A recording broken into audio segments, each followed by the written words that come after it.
Hello friend, good morning. मैं सोनू आपका अपना चैनल बजीज ग्वालियर में स्वागत करता हूँ। दोस्तों, जैसा कि आप सभी को मालूम है कि ठंड का सीजन शुरू हो गया है और धीरे धीरे ठंड बढ़ना शुरू हो गई है।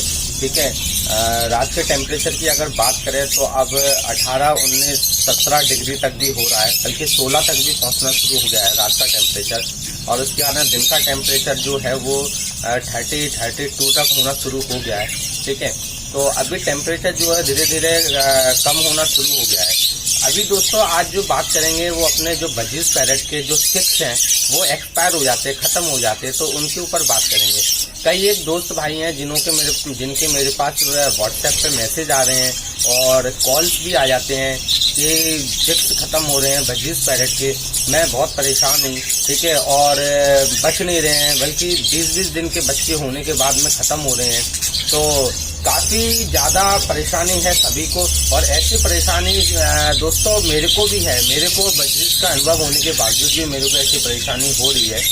तो देखिए, इसमें अपन सीधा सा एक फंडा ये है, बात ये है कि जो बजीज पैरेट है ये काफ़ी मासूम पैरेट होता है, लवबर्ड की अपेक्षा काफ़ी मासूम होता है। जिस तरीके से फिंचेस होती हैं, जावा फिंच, जंबो फिंच होती हैं, ठीक है, इस तरीके से ये आपकी बिल्कुल उसी की तरह बिल्कुल मासूम होती हैं। ये ज़्यादा ठंड को नहीं झेल पाती है, ना ही ज़्यादा गर्मी को सहन कर पाती हैं। लेकिन दोस्तों अभी अपन बात जो कर रहे हैं वो चिक्स के ऊपर कर रहे हैं। तो दोस्तों चिक्स का भी यही हाल है, जो बजीज पैरेट के बच्चे होते हैं उनका भी यही हाल होता है। वो तो और ही माँ बाप की अपेक्षा काफ़ी नाजुक होते हैं। ठीक है, तो वो ठंड को नहीं झेल पाते हैं। एक कारण तो दोस्तों मौसम का जो बदलना होता है उसकी वजह से भी ये ख़त्म हो जाते हैं।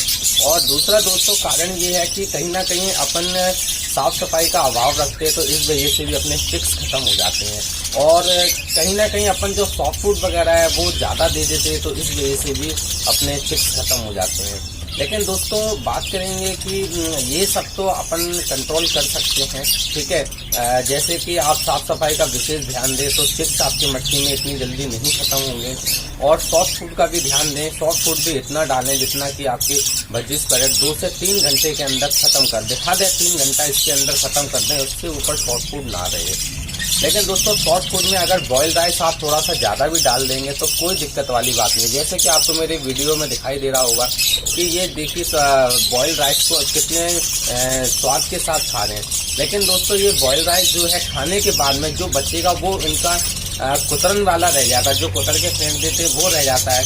तो जब दोबारा इनको 1-2 घंटे में भूख लगेगी तो ये इसको बिल्कुल साफ कर देते हैं। इसी बीच आप देखिए एक लुटीनों का फैलो का बच्चा जो बैठा हुआ है, ठीक है, देखिए किस तरीके से अपने माँ बाप से जो है फीड मांग रहा है। उसको नहीं पता कि मेरे माँ बाप इसमें कौन से हैं, लेकिन ये मटकी से नीचे उतर के आ गया था। फिर उसके बाद मैंने इसको ऊपर नहीं मटकी में डाला है, क्योंकि ये बच्चा इतना बड़ा हो चुका है कि घूम फिर के अपने फीड मांग करके और ये फीड कर लेगा। यानी कि कहने का मतलब ये जो भी माँ बाप इसके होंगे वो इसको फीड करा देंगे। हम नहीं पहचान सकते कि इनके माँ बाप कौन से कॉलोनी में, लेकिन माँ बाप पहचान लेते हैं कि ये मेरा बच्चा है, फीड करा देते हैं। तो दोस्तों एक थोड़ा सा मैं अलग टॉपिक पर चला गया, थोड़ा सा अलग बात करना शुरू कर दिया मैंने। लेकिन दोस्तों बात जो हो रही है वो बात अपने जो बच्चों के ऊपर हो रही है, खत्म होने के ऊपर हो रही है। देखिए साफ सफाई का ध्यान रख सकते हैं, सॉफ्ट फूड का ध्यान रख सकते हैं, ठीक है, और ठंड का भी अपन बचाव कर सकते हैं। जितना हो सके उतना आप बचाव कर सकते हैं। जैसे कि कॉलोनी में अब आप बल्ब लगाना शुरू कर दें। ठीक है, कॉलोनी में आप 100 वाट का कम से कम बल्ब लगाएं। जैसे कि आपकी अगर कॉलोनी छोटी है तो 100 वाट का एक बल्ब लगा दे, काम चल जाएगा। लेकिन अगर आपकी मैं बात करता हूँ, अगर कॉलोनी 4x4 की है तो कम से कम आप 2 बल्ब लगा दें, एक कॉर्नर पर 2 बल्ब लगा दें। ठीक है, एक बल्ब लगा दें तो इससे भी आपकी जो कॉलोनी है वो गर्म होना शुरू हो जाएगी। उसके बाद में अगर इससे बड़ी कॉलोनी, जैसे मैं अपनी कॉलोनी की बात करता हूँ तो मेरी कॉलोनी दोस्तों 6x6 की है। इस कॉलोनी में मैंने अभी तक एक बल्ब से काम चलाया है। लेकिन पिछले साल काफ़ी ज़्यादा ठंड पड़ी थी जिससे मेरी भीड़ रुक गई थी बजीज पैरेट की। तो इस वजह से मैं इस चीज़ को ध्यान में रखते हुए इस बार मैं 2 बल्ब लगाऊंगा, और 2 बल्ब लगाने के बाद में मैं आपको वीडियो बना के जरूर दिखाऊंगा। तो आप ठंड पे भी दोस्तों कंट्रोल कर सकते हैं, लेकिन एक बदलते हुए मौसम पे आप कंट्रोल नहीं कर सकते। मौसम जो चेंज हो रहा है वो होगा, लेकिन आपको बस एहतियात सावधानी ये बरतनी है कि आप अपनी कॉलोनी को रात के टाइम में कवर करें, ठीक है। और सुबह जब धूप निकल आए तो थोड़ा सा कॉलोनी को खोल दे, जिससे बजीज पैरेट के जो हैं उनको धूप लगे, ठीक है, माँ बाप को धूप लगे, ठीक है, विटामिन डी की जो कमी होती है बॉडी में वो पूरी हो। और उसके बाद में आपने एक बहुत ध्यान रखना है, जैसी शाम होती है, शाम होने के बाद में जब शाम को 7 बज जाता है, ठंड हल्की हल्की आना शुरू हो जाती है, तो आप अपनी कॉलोनी को कवर कर दें और बल्ब को जला दें, ठीक है। कॉलोनी में बल्ब जला दें बिल्कुल। और उसके बाद में दोस्तों ये बल्ब जो आप रात 12 बजे तक जलने दें, ठीक है। रात 12 बजे के बाद में आप कॉलोनी को बल्ब को ऑफ कर दें और गुड नाइट करके सभी बर्ड्स के आप सो जाएं, ठीक है। तो दोस्तों ये कहने का मतलब ये है कि आप जब बल्ब बंद कर देंगे, जब आप सोएंगे तो उसके बाद में फिर आपके जो बजीज पैरेट है ये भी सो जाएंगे, ठीक है। और उसके बाद में दोस्तों फिर आपने सुबह का अलार्म भरना है, मोबाइल में अलार्म भर के आपको मोबाइल का मैं कहूँगा कि आप 4 नहीं तो 5 बजे का अलार्म भर के आप सोएं। और 5 बजे जब आपका अलार्म बजे मोबाइल का, तो आप उसके बाद में कॉलोनी का बल्ब दोबारा से चालू कर दें, ठीक है। दोस्तों आपको इस तरीके से करना पड़ेगा, बिल्कुल करना पड़ेगा इस तरीके से। अगर आप इस तरीके से करेंगे तो आपकी कॉलोनी में जो ठंड है, वो ठंड का जो टेम्परेचर है वो मेंटेन होता रहेगा और आपके बजीज पैरेट को जो बदलते हुए मौसम में खत्म होने की परेशानी है वो उससे आपको काफ़ी निजात मिलेगा। जब वो 5 बजे सवेरे बल्ब चालू कर देंगे तो उसके बाद में सिर्फ उस बल्ब को आप धूप निकलने तक जलने दें। धूप निकलने के बाद में आप कॉलोनी की लाइट को ऑफ कर दें और कॉलोनी जो आपने कवर कर रखी थी उस कॉलोनी को कवरिंग को हटा दें, जिससे बजीज पैरेट को धूप लगे। तो इस तरीके से आप ठंड के टेम्परेचर को भी मेंटेन कर सकते हैं और आप अपने बजीज पैरेट को ठंड से मरने से बचा सकते हैं।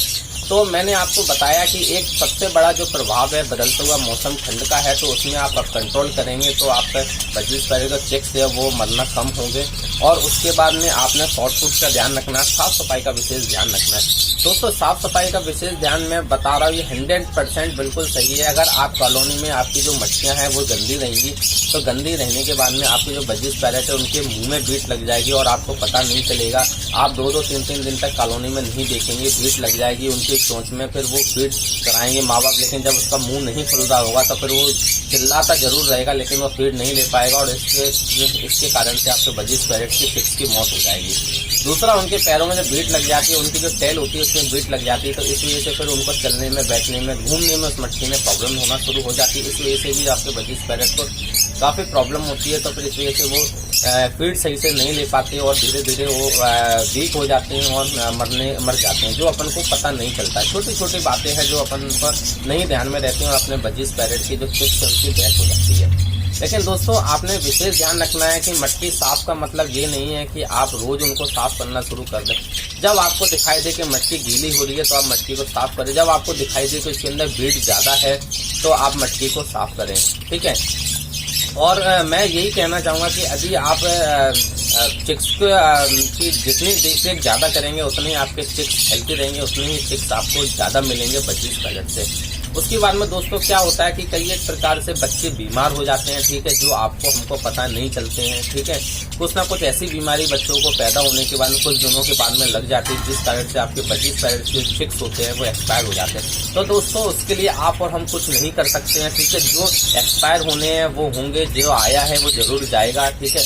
जितने आपको मिलेंगे वो आपके नसीब के होंगे, लेकिन आपको मेहनत करनी होगी जरूर। अगर आप मेहनत करेंगे तो ही आपका नसीब खुलेगा।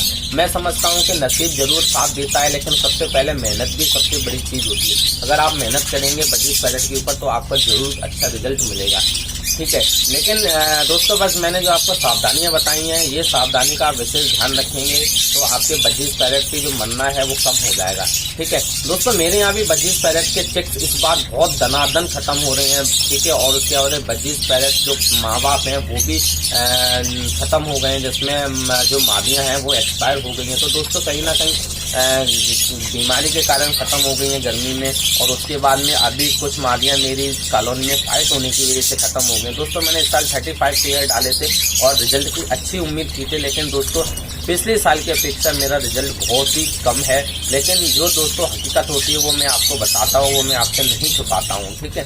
तो बजीज पैरेट एक ऐसा पैरेट है जिसमें दोस्तों उतार चढ़ाव बहुत देखने को मिलता है। उम्मीद से कभी ज़्यादा भी मिल जाता है और उम्मीद से कभी कम भी मिलता है बजीज पैरेट में। तो दोस्तों इस प्रकार का जिक्र मैं इसलिए कर रहा हूँ क्योंकि जो भाई हैं जो अभी नया शौक कर रहे हैं या जो भाई 2-3 साल से शौक कर रहे हैं लेकिन उनको थोड़ा सा अनुभव नहीं है, तो वो बेचारे परेशान हो जाते हैं, कहते हैं कि भाई हमारे यहाँ चिक्स मर रहे हैं और हमारे यहाँ ये प्रॉब्लम आ रही है, हम इतनी मेहनत कर रहे हैं लेकिन फिर भी हमारे यहाँ रिजल्ट अच्छा नहीं आ रहा है। तो दोस्तों मैं यही कहूँगा कि बजीज पैरेट एक ऐसा पैरेट है जिसमें आपके यहाँ जो रिजल्ट है वो मैं समझता हूँ कि आपको मैंने जो सावधानियाँ बताई हैं उनको अगर पूरा करेंगे, सही से ध्यान रखेंगे तो आपकी अच्छी ब्रीड जरूर होगी। और उसके बाद में भी दोस्तों मैं देखिए मैंने आपको अपनी जो प्रॉब्लम थी वो शेयर की है, मैं इतना ध्यान रखता हूँ लेकिन फिर भी मेरे को जो है इस साल रिजल्ट वो नहीं मिल रहा जो मिलना चाहिए। दोस्तों जो एक मैं 35 पेयर रखने के बाद में जो बचे हुए पेयरों से अब मैं रिजल्ट ले रहा हूं, तो दोस्तों मैंने नहीं गिनी है कि कितने पेयर मेरे अभी बचे हैं, लेकिन जब मैंने डाले थे तो 35 पेयर थे। अभी मेरे जो पेयर है उनसे मेरे को ब्रीड मिल रही है, तो दोस्तों उसमें अभी आप ये समझ लीजिए मेरा एवरेज जो आ रहा है 40 चिक्स का आ रहा है, 40-45 चिक्स का आ रहा है, इससे ऊपर नहीं जा रहा है। जबकि दोस्तों मैंने पिछले साल जब 18 पेयर से ब्रीड ली थी तब मेरा ये 35 से 40 का रिजल्ट था। तो दोस्तों आप सोचिए कि 35 पेयर डालने के बाद में भी और अभी जो पेयर मेरे बचे हैं, तो मैं मानता हूँ मेरे मिनिमम जो पेयर होंगे अभी 20 से अबव होंगे, तो 20 पेयर से ऊपर होंगे तब मेरे को दोस्तों इतने चिक्स का रेशियो मिल रहा है, ठीक है, इतने चिक्स मेरे को मिल रहे हैं। तो बजीज पैरेट एक ऐसा पैरेट है दोस्तों, फाइट भी काफ़ी करता है और जो इनका डिस्टर्ब जो हो जाते हैं वो भी इनकी ब्रीड को काफ़ी प्रभावित करते हैं, काफ़ी इनकी ब्रीड को डिस्टर्ब करते हैं, रोकते हैं। जिसमें ब्रीड डिस्टर्ब हो जाती है तो उसमें दोस्तों प्रॉब्लम ये आती है जैसे कि फाइट होना, ठीक है, और एक दूसरे के साथ क्या कहते हैं उठखेलियाँ करना या एक मादी की मटकी में दूसरी मादी का झांकना, तो इस तरह से भी ब्रीड डिस्टर्ब हो जाती है, मादियाँ डिस्टर्ब हो जाती है, तो ब्रीड सही नहीं हो पाती है। लेकिन दोस्तों फिर भी ठीक है, चलिए कोई नहीं, जो जैसा अपन सोचते हैं वैसा कभी अपने जीवन में होता नहीं है, ठीक है, ये तो उतार चढ़ाव चलता रहता है। लेकिन फिर भी ऑल ओवर अगर मैं रिजल्ट की बात करूंगा दोस्तों तो ठीक है, अब जो मेरी फाइट थी वो फाइट होना बंद हो गई है, ठीक है। कॉलोनी में जो मेरे चिक्स थे वो चिक्स मेरे जो बचे हुए वो सारे हेल्थी हैं, ठीक है, और अभी मेरे को उम्मीद है कि मेरे जो चिक्स है वो भी 30 के अबव होंगे, 30 तक मेरे चिक्स भी होंगे कॉलोनी के अंदर। लेकिन दोस्तों इस बार मेरे को बहुत ही ज़्यादा नुकसान हुआ है बजीज पैरेट में। आप इसी क्लच की बात करूँगा जो मेरा क्लच रेडी हो रहा है, इस क्लच में दोस्तों आप ये मान लीजिए कि मेरे 20 बच्चों के आसपास खत्म हो गए, 20 चिक्स के आसपास मेरे दोस्तों खत्म हो गए हैं, और अभी हो सकता है कि 2 से 4-5 चिक्स और खत्म हो जाएंगे क्योंकि कुछ मटकियों में छोटे छोटे चिक्स अभी हैं। तो ये एक उतार चढ़ाव चलता रहता है मौसम की वजह से, बीमारियों के आने की वजह से, इससे आप ना घबराएं, ठीक है। बस अपनी तरफ से मेहनत करें, अपनी तरफ से साफ सफाई का ध्यान रखें, अपनी तरफ से सॉफ्ट फूड वगैरह का ध्यान रखें, ठीक है, पानी का ध्यान रखें, ठीक है, और कॉलोनी को ज़्यादा से ज़्यादा साफ करके रखेंगे तो आपकी ब्रीड जरूर अच्छी होगी। और दोस्तों जो भाई सेपरेट केज में ब्रीड करा रहे हैं उन भाइयों को सेपरेट केज की ब्रीड में अगर प्रॉब्लम आ रही है, मादी और नर अगर नहीं ब्रीड कर रहे हैं, तो दोस्तों वो आप ज़्यादा इंतजार ना करें, ठीक है, उन पेयर को चेंज कर लें, उसके बाद में दूसरे पेयर उसके अंदर ला करके डालें। या फिर दोस्तों मैं यही कहना चाहूँगा अगर आपको सही पेयर नहीं मिलते हैं तो आप कहीं से चिक्स खरीदें, पट्टे खरीदें जो कम से कम 50 से 60 दिन के हो चुके हैं, उस पट्टे बच्चे खरीदे बजीज पैरेट के और उनको आप एडल्ट कराएं। एडल्ट कराने के बाद फिर आप जब ब्रीड कराएंगे तो आपको ब्रीड जरूर अच्छी मिलेगी, यानी आप इंतजार करेंगे, उनको एडल्ट कराएंगे, फिर आप ब्रीड लेंगे तो वो ब्रीड आपको बहुत अच्छी मिलना शुरू हो जाएगी। तो दोस्तों ये आज का एक वीडियो का टॉपिक था चिक्स बनने का, तो उम्मीद करता हूँ आपको अच्छा लगा होगा। और इसके बाद में दोस्तों हम एक नया टॉपिक जल्द से जल्द लेकर के आएंगे, तो फिर मिलेंगे किसी इन्फॉर्मेटिव वीडियो के साथ। तब तक आप अपने पैरेट्स का ख्याल रखिए।